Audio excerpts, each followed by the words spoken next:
안녕하세요. 한의사 강용익입니다. 인간은 부모가 자식을 낳고 일정 기간 양육을 통해 독립된 개체로 성장합니다. 이 과정에서 자식은 부모 도움을 받을 수밖에 없습니다. 이를 우리는 부모님의 사랑과 은혜로 표현합니다. 하지만 자녀들 중에는 부모님 은혜에 대한 감사보다는 자식이 마치 큰 권리처럼 끊임없이 부모에게 요구만 하는 경우도 있습니다. 자신의 삶에서 유독 부정적인 요소만 쏙쏙 골라내서 이 모든 것들은 부모가 자신을 잘 못 키워준 탓이라고 여깁니다.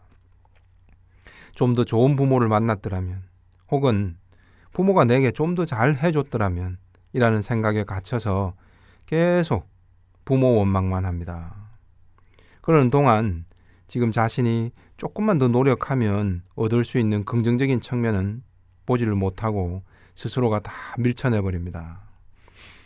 뒷바라지를 하는 부모도 고통스럽습니다. 나이가 들어서도 끊임없이 부모 원망만 하며 어린아이처럼 보채기 때문에 늙은 부모가 장성한 자식들을 여전히 업고 살아가야 하는 그런 경우도 많습니다.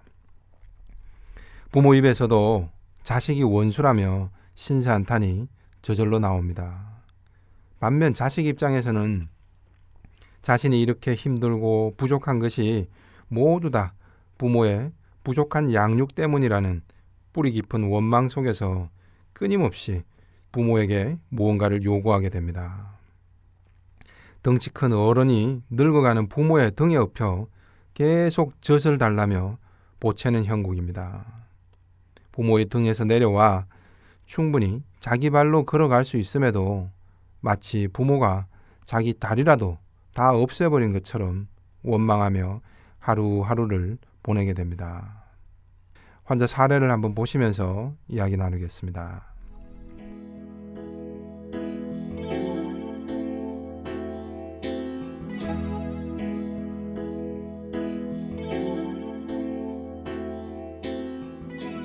우울증 때문에 힘들다며 내원한 20대 A군입니다. 어디가 아프냐라는 질문에 A군은 선뜻 대답을 못했습니다. 머리도 아팠다가 소화도 안 됐다가 때로는 어지럼증 때문에도 힘들다고 합니다. 또 때로는 머리가 멍해져서 공부가 잘 안 된다고 합니다. 그때마다 엄마와 함께 병원 투어를 다녀야 했습니다. 처음에는 반짝 효과를 봅니다. 그래서 이제 좀 괜찮아지려나 싶으면 다시 A군은 다른 호소를 합니다. 그 병원의 의사 선생님 말하는 게 마음에 안 든다라거나 그 병원은 간호사가 불친절해서 가기 싫다는 식입니다.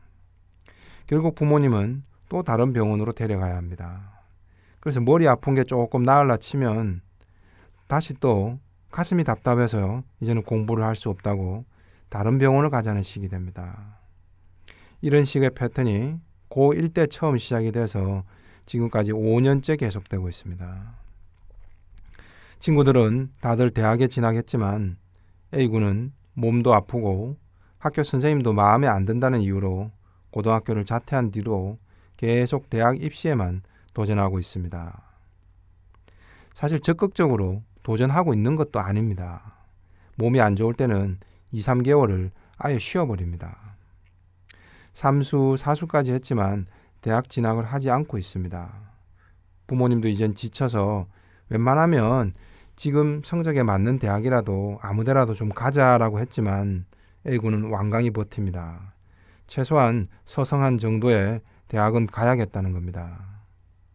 그럼에도 공부는 적극적으로 하질 않고 있는 거죠. 명문대생 형이 공부를 도와주려고 해도 공부를 좀 하려 치면 여기가 아프다, 저기가 아프다, 이래서 힘들다, 저래서 힘들다라며 쏙쏙 피해버립니다. 병원 치료도 공부도 부모님들과 가족들이 오히려 서두르고 A군은 마치 남의 일인 듯 계속 민기적거리는 겁니다. 부모님이 힘든 것은 건강이나 진학 문제만이 아닙니다. 24시간 부모 곁에 붙어서 끊임없이 보챈다고 합니다. 이거 해달라 해서 해주면 다시 저거 해달라 하고 저걸 들어주면 이래서 싫다라며 다시 다른 걸 해달라는 식입니다. 사과를 똑같이 깎아줘도 왜 형은 사과를 더 큰 사과를 줬냐며 삐칩니다. 명절에 삼촌이 놀러 왔다가 A군에게 2가지 안부 질문만 했는데 형에게는 30분도 넘게 긴 대화를 했다는 겁니다. 삼촌도 대학을 못 간 자신을 무시하고 잘난 형과 노골적으로 차별한 것이라고 여깁니다. A군은 다시는 삼촌이 우리 집에 오지 못하게 해달라고 부모에게 떼를 썼다고 합니다.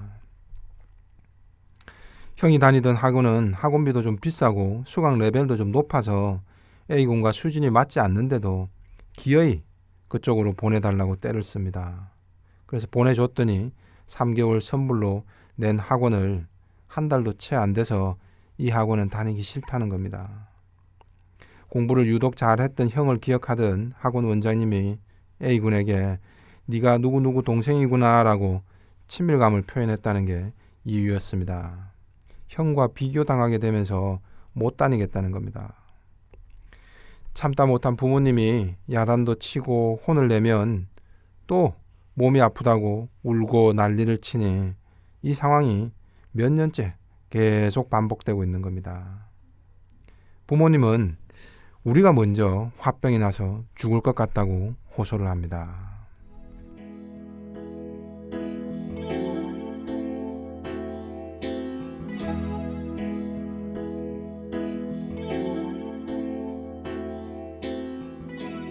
A군처럼 어른 아이는 30대 이후에도 계속 지속되기도 합니다.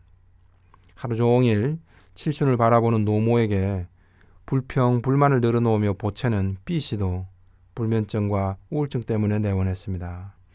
B씨의 어려움도 A군과 크게 다르지 않았습니다. 끊임없이 자기 삶의 불만을 부모가 대신 나서서 해결해 주기를 바랍니다. 부모가 하다 도저히 들어줄 수 없는 지경에 이르면 또 부모 원망으로 돌아서는 시기입니다.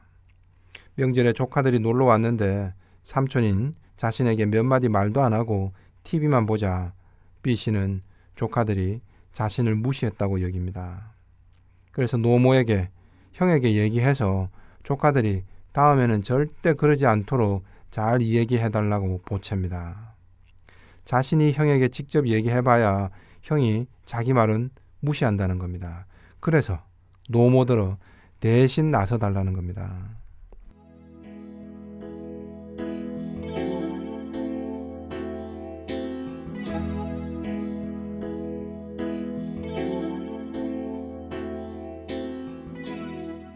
형이 놀러와서 또 엄마와 단둘이 이야기를 잠깐 나눈 것을 놓고도 B씨는 자신을 소외시키고 둘만 비밀 대화를 나눴다고 또 오해를 합니다. 왜 그랬냐며 노모에게 며칠씩 보챘습니다. 이러다 보니 직장도 여러 번 그만두고 이제는 아무 일도 하지 않고 있습니다. 물론 B씨는 몸이 안 좋아서 직장을 잠시 쉬고 있다고 합리화합니다. 하지만 들어간 직장마다 동료들이 자신을 따돌리는 느낌 때문에 견디기 힘들었다며 번번이 나와버렸습니다. 피해의식 때문에 새 직장을 들어가길 두려워하는 겁니다. 그래서 몸도 계속 아플 수밖에 없죠. 일상에서 이러한 사소한 문제들로 B씨는 끊임없이 쉽게 상처받고 나이든 노모가 대신 나서서 다 해결해 주길 바랍니다. 그러다 보니 잠이 안 오면 계속 노모를 붙들고 자기 하소연을 들어달라며 보챕니다. 그 통에 노모도 잠을 못 자자 미칠 지경이 됩니다.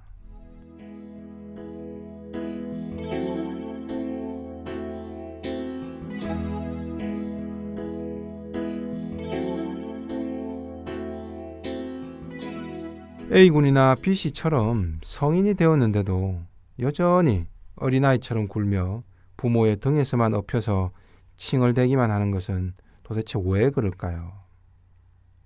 한마디로 자기 존재에 대한 불안감 때문입니다. 자존감이 낮은 거죠. 그래서 집 안에서라도 자기 존재감을 확보하려고 몸부림을 치는 겁니다. 공부나 일, 기타 성취를 통한 긍정적인 역할로 존재감을 확보하기가 어렵다 싶을 때는 그냥 포기하는 것이 아니라 끊임없이 보채서라도 자기 존재감을 확보하려는 겁니다. 이들의 마음속에는 내 부모에게서 내 존재가 환영받지 못했다는 무의식이 뿌리 깊이 존재합니다. 부모도 세상도 나를 인정하고 환영해주지 못하기에 부모의 최소한의 관심마저 끊어질까봐 유독 불안해지는 겁니다. 그래서 부모가 자신을 위해서 무언가를 애쓰고 돈과 시간을 지출하는 것이 일종의 사랑이자 인정이며 자신이 존재하는 이유가 됩니다. 어린아이가 빵긋빵긋 웃거나 때론 심하게 울며 보채는 이유와 동일합니다. 두 가지가 상반된 것처럼 보이지만 사실은 모두 부모의 관심 확보를 통한 자기 생존과 연관된 문제입니다. 부모의 관심을 상실하는 건 자기 존재의 위험을 의미한다는 동물적인 본능에 상처가 생긴 겁니다. 미소를 보일 때 부모가 긍정적인 반응을 보여주면 아이는 울고 보챌 이유가 없습니다. 계속해서 미소로 사인을 보내겠죠. 하지만 부모가 긍정적으로 반응해주지 못하면 미소 대신에 울고 보채서라도 부모의 관심을 확보하려고 하게 됩니다. 이것이 반복되다 보면 하나의 성격으로 형성되어 버립니다. 여기에 부모의 자식에 대한 높은 기대감도 한 원인이 됩니다. 부모는 자식을 키우면서 자신이 못 이룬 꿈을 자식에게 전가하기가 쉽습니다. 아이의 장래를 걱정하는 마음으로 포장되기도 하지만 사실은 부모의 조바심과 욕망이 투사되는 거죠. 부모의 기대가 클수록 그런 부모의 기대를 벗어나게 될 확률도 더 높아지겠죠. 부모는 아이를 키우면서 자신도 모르는 사이에 기대감보다는 실망감을 자녀에게 더 많이 내비추게 됩니다. 부모의 기대에 부응하지 못한 자식은 죄책감이나 존재 불안이 강해지는 거죠. A군과 B씨 모두 마찬가지였습니다. 두 사람 모두 공부도 그럭저럭 했지만 최상위권인 다른 형제 자매들에게 부모의 인정과 관심에서 밀려났던 겁니다. 부모가 애초에 기대하는 공부나 모범적인 행동으로는 부모의 기대를 충족시킬 수 없다고 좌절하게 된 겁니다. A군의 엄마는 개인적인 사연 때문에 자녀의 성적에 대한 기대치가 높았습니다. 은연중에 자녀를 평가하는 절대적 기준이 되어버린 거죠. 그래서 A군은 늘 형보다 못하다는 열등감에 시달려왔던 겁니다. 형만큼 공부하기 어렵다면 차라리 공부는 좀 포기해버리고 다른 방향으로 다른 걸로 인정받으려는 겁니다. 근데 그것조차 여의치 않아지면 울고 보채서라도 관심과 사랑을 확보하고 싶은 겁니다. B씨의 어머니는 남편 때문에 마음고생이 많았습니다. 그 과정에서 유독 공부를 잘하는 자식에 대한 애착은 강했지만 상대적으로 그렇지 못했던 B씨에게는 너는 아버지를 닮아서 문제야 라는 식으로 비난을 은연중에 계속 전달해 온 겁니다.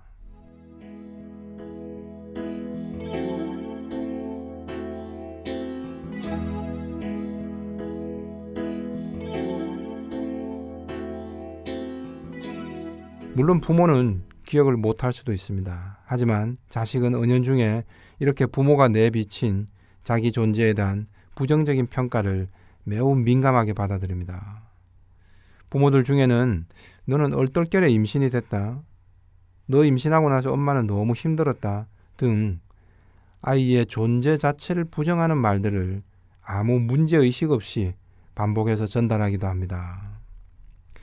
여러 가지 이유로 자기 존재에 대한 불안감이 커지면 일상에서 크고 작은 실패를 경험하게 되고 다시 도전하기보다는 그런 상황에서 너무 쉽게 포기하게 됩니다.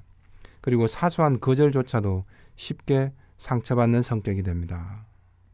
대신 울고 보채서라도 자기 존재감을 찾고 싶어 하죠. 공부를 안 되면 심하게 아팠을 때 우리 부모가 그나마 애착을 더 보여준다는 걸 동물적 감각으로 찾는 거죠. 이런 애착 확인 행동이 계속 엄마의 치마폭을 잡고 있게 만듭니다. 부모도 처음에는 다 들어주려고 하지만 결국엔 끝이 없죠. 지칠 수밖에 없습니다. 그래서 그런 요구들을 나무라거나 때로는 차갑게 밀쳐내버립니다. 근데 그럴수록 애착불안은 더 심해지고 울고 보채는 것이 자기 생의 유일한 목표이자 존재 이유가 되어버립니다. 미혼일 때는 부모에게 이르다가 결혼을 하면 배우자에게, 또 더 나이가 들면 자식에게 이런 식의 욕구가 계속 투사됩니다. 이들에게는 사안 하나하나에 대해서 합리적으로 따지고 설득한다고 해서 이들의 태도가 변화가 되지는 않습니다. 그럴수록 계속 다른 걸로 꼬투리를 잡아서 궤변을 늘어놓아서라도 계속해서 문제를 만들게 됩니다. 차라리 따뜻한 애착을 주면서 아주 작은 것에서부터 다시 자기 존재감과 자신이 긍정적으로 설 수 있는 그런 자리를, 기회를 찾아주는 것이 매우 중요합니다. 말 그대로 다시 어린아이처럼 돌아가서 하나씩 시작해야 합니다. 작은 것이라도 자신만의 역할과 자리를 만들어주는 게 중요합니다. 그래서 자기 긍정감을 찾아갈 수 있도록 부모가 제2의 양육을 새로 해야 합니다. 결코 쉽지 않은 과정이죠. 그래서 치료보다는 이런 경우 예방이 더 중요합니다. 자녀가 아직 어리다면 학업 성취나 조기 교육에만 너무 열을 올릴 것이 아니라 바로 이런 부분에도 유념할 필요가 있다는 겁니다. 지금까지 한의사 강요역의 심통부리기였습니다.